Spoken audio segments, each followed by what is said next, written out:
So this is what I mean by a power of a power. Okay, you've got a power and it's being raised to another power, an exponent outside an exponent. Okay, now what does this equal to?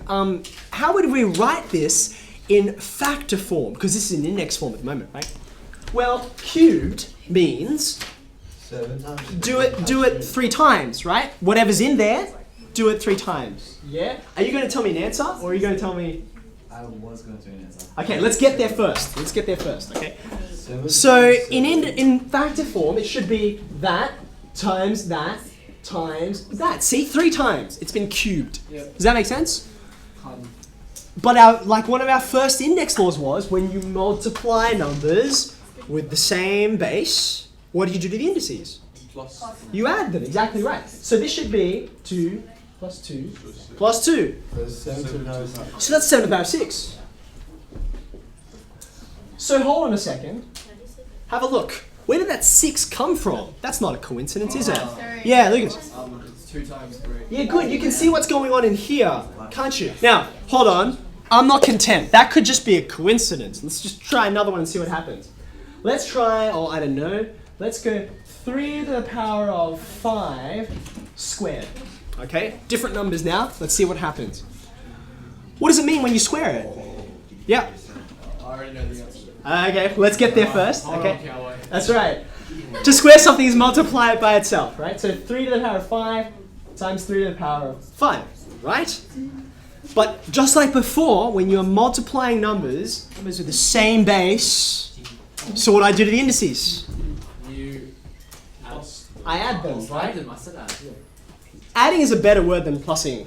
It's addition, not plusition. Okay, so I add them, which is 3 to the power of 10. There's the pattern again. It's still there, isn't it?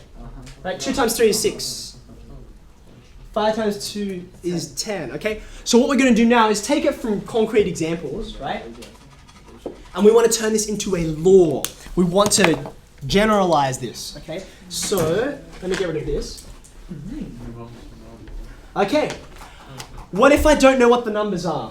What if I say a to the power of m, whatever those are, okay, to the power of n, power of power. What would you write? A to the power of m minus n. What did we do to get from here to here? I multiplied, didn't I? I think I heard it, right? It's m times n, right? Or if you like, mn. Okay, there you go. Does that make sense? Yeah. So there you go. Now, just flowing right on from this, okay? You can think about what happens if, so you put a box around that. That's important, okay? What if I have 2 numbers in there, right? Something like this, A and B.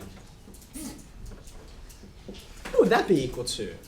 A plus B, and then... Huh. Now, again, let's try it like I did over here. Let's try it with some actual numbers, and let's see if it lines up with Lucas. And you give me the actual law in a second if we get it right. Okay. So, example. Let's go 2 times 3 to the power of 5. Okay. 2 times 3 to the power of 5.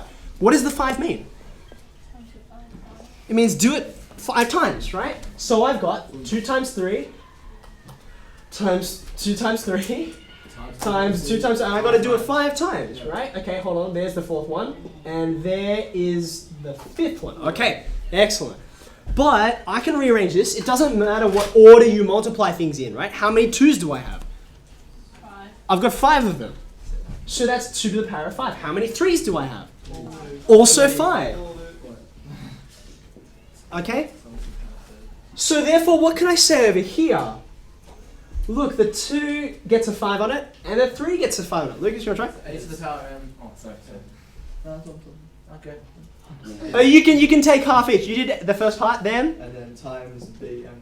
Good, well done. Be a power of m. Alright?